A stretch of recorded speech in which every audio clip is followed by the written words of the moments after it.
भारत और पाकिस्तान के बीच स्थायी सिंधु आयोग की वार्षिक बैठक आयोजित। सामान्य अध्ययन जीएस पेपर 2 के अंदर है भारत के पड़ोसी देश और भारत के हितों पर देश की रणनीति नीतियां और प्रीलिम्स के अंदर अगर पूछा जाए तो पाकिस्तान से संबंधित है। तो वर्तमान में जो टॉपिक डिस्कस हो रहा है उसके साथ में सिंधु सभ्यता के बारे में सिंधु घाटी के बारे में पूछा जा सकता है, सिंधु संधि क्या है इसके बारे में पूछा जा सकता है, और मेंस के अगर पॉइंट ऑफ व्यू से पूछा जाए तो भारत के पड़ोसी देश उनके हितों पर देश की नीतियां एवं राजनीतिक प्रभाव पूछा जा सकता है। तो ये यहाँ पर मुख्य बिंदु का विषय है जिसको हम डिस्कस करेंगे। जल शक्ति मंत्रालय के एक वरिष्ठ अधिकारी के अनुसार स्थायी सिंधु आयोग की वार्षिक बैठक जो है 10 सदस्य जो यहाँ पर भारत के प्रतिनिधित्व मंडल जो है वो पाकिस्तान का दौरा करेगा। दोनों देशों के बीच में सिंधु जल संधि जो है हस्ताक्षर के बाद में पहली बार ये 3 महिला अधिकारी भी यहाँ पर भारतीय प्रतिनिधित्व में हिस्सा ले रही। ठीक है ना। भारतीय आयुक्त को बैठक के दौरान विभिन्न मुद्दों पर यहाँ पर उनके द्वारा सलाह दी जाएगी।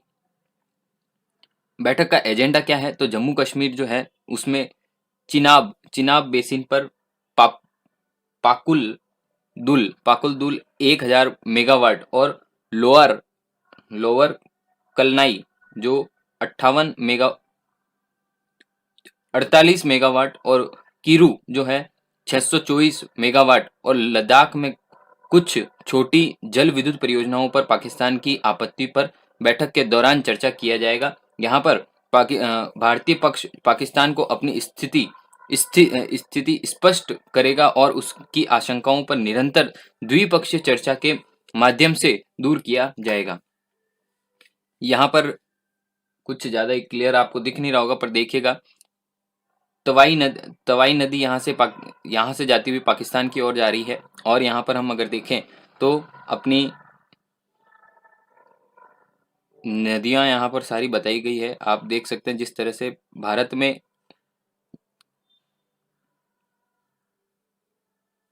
जी यहाँ पर पूर्ण रूप से अगर आपको स्पष्ट, मुझे भी इसमें क्लियर नहीं हो रहा है, पिक्चर हमने ली है पर यहाँ से जम्मू कश्मीर में यहाँ पर भारत से पाकिस्तान से काफ़ी नदियाँ यहाँ पर कंट्रोल की जाती है और कितने कितने मेगावाट की यहाँ पर परियोजनाएं यहाँ पर लगी हुई है, ये सारी बातें यहाँ पर बताने का प्रयास कर रहा है। बगलिहार प्लांट जो है ये यहाँ पर बगलिहार प्लांट लगा हुआ है और यहाँ पर साला सल्ला प्लांट यहाँ पर है। ठीक है। और लाइन ऑफ कंट्रोल के बारे में यहाँ पर बताया गया है कि ये लाइन ऑफ कंट्रोल है और यहाँ पर मारला हेडवर्क्स यहाँ पर स्थित है जहाँ पर सभी नदियों का संबंध यहाँ पर एक पॉइंट पर मिल रहा है। यहाँ पर ये परियोजनाएं हैं, विद्युत परियोजनाएं जहाँ पर प्लांट्स लगाए गए हैं इंडिया के द्वारा, और रिवर्स हैं जहाँ पर लाइन ऑफ कंट्रोल और केव्स जो है यहाँ पर नदियों की सहायक नदियां निकलती है उसके बारे में यहाँ पर बताया गया। अब देखिएगा यहाँ पर आपको क्लीन दिख जाएगा, मैं इसमें दूसरी भी लेकर आया हूँ। ये रावी नदी जो है, ये रावी नदी यहाँ से जा रही है, देखिएगा लाहौर, ये अमृतसर जो भारत में इधर की तरफ जा रही है।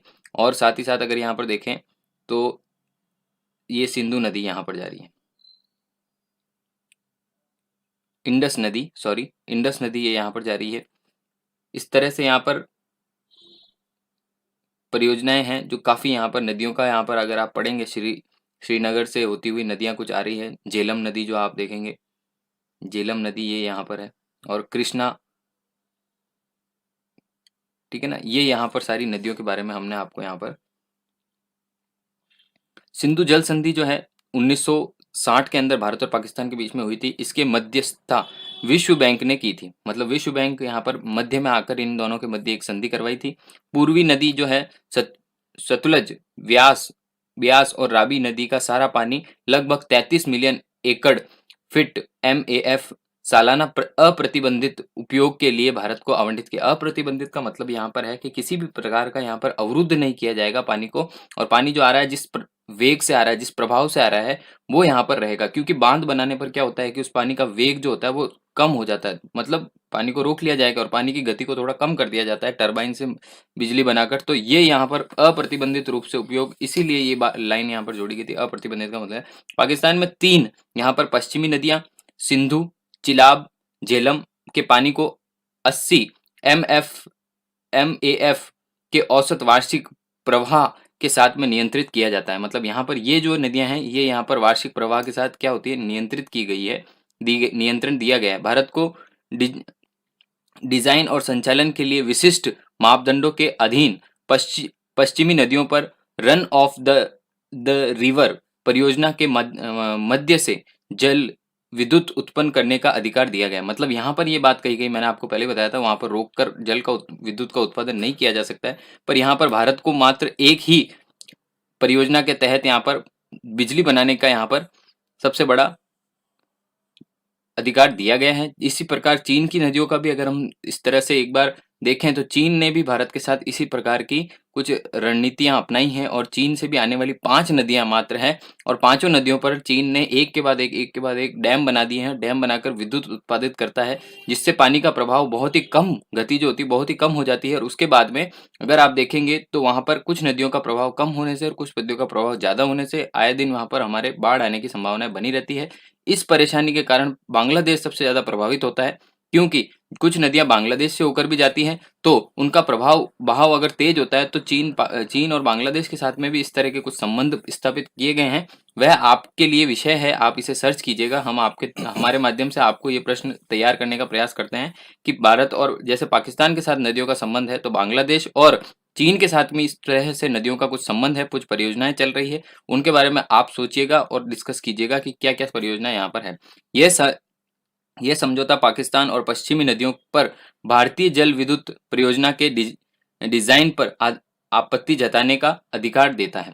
भारत के पास में सिंधु प्रणाली जो है, इसके द्वारा वहन किए जाने वाले कुल पानी का लगभग 20% है, जबकि पाकिस्तान के पास में 80% है। मतलब देखिएगा रेशो जो रहा है वो भारत के पास तो सिर्फ मात्र 20% रहा है, जबकि पाकिस्तान 80% के साथ इसी तरह की नदियों के सहयोग से अपनी परियोजनाओं को विकसित कर रहा है। पर आने वाले समय में देखिएगा आप, भारत के पास इससे भी ज्यादा एडवांटेज होगी। स्थायी सिंधु आयोग जो है, इसका गठन सिंधु जल संधि के अनुच्छेद 8.5 के तहत किया गया है। ये आपको याद रखना ही है। अगर पॉइंट ऑफ व्यू से लिखने में आपको अगर इसकी चीज आवश्यकता है तो आप इसको जरूर लिखिएगा। भारत और पाकिस्तान के बीच में बार बार से साल में कम से कम एक बार नियमित रूप से मिलना आवश्यक है। उरी हमले के आलोक में भारत की ओर से बैठक स्थगित कर दी गई थी। जब पाकिस्तान की तरफ से उरी का हमला किया गया था, उसके बाद में बैठक को स्थगित करने का निर्णय भारत ने लिया था। विवादित प्रोजेक्ट क्या है? चिनाब नदी पर बलिहार जो बांध है, जो हमने आपको यहाँ पर बताया था, ये यहाँ पर बलिहार प्लांट जो लगा हुआ है, यहाँ पर इस पॉइंट पर बलिहार प्लांट लगा हुआ है। तो इस मुद्दे के लिए यहाँ पर ये एक विवादित विषय है भारत की तरफ से। देखिए ना, यहाँ पर क्या होता है, 4050 मेगावाट की बिजली उत्पन्न की जाती है, पर पाकिस्तान ने 2005 में विश्व बैंक के सामने भारत को चुनौती दी थी, लेकिन केस यहाँ पर क्या है, पाकिस्तान हार चुका था। ये एक विवादित विषय है। किशन गंगा परियोजना, ये भी हमने उसमें बताई थी आपको। किशन गंगा जो परियोजना है, उसके अंदर 330 मेगावाट की बिजली उत्पन्न की जाती है। इस प्रोजेक्ट को लेकर पाकिस्तान द्वारा इंटरनेशनल कोर्ट ऑफ आर्बिट्रेरी जो है ICA में केस दायर किया गया था। चिनाब नदी के यहाँ पर ये अभी केस चल रहा है, इसमें तो कुछ भी केस आया नहीं है निर्णय। तो चिनाब नदी के किनारे परियोजना, चिनाब नदी के किनारे भी कुछ परियोजनाएं यहाँ पर भारत के विवाद के विषय बनी हुई है। पाकिस्तान का दावा है कि परियोजना IWT का उल्लंघन, मतलब इंटरनेशनल वर्ल्ड ट्रेड ऑर्गेनाइजेशन का उल्लंघन करती है, इसकी जल आपूर्ति को प्रभावित करती है। ये यहाँ पर सबसे बड़ा विषय पाकिस्तान की तरफ से जो उत्पन्न किए गए विषय हैं, ये भारत ने यहाँ पर इन विषयों की चर्चा की है। आई होप आपको यहाँ पर पूरी चीज समझ में आई होगी और भी कुछ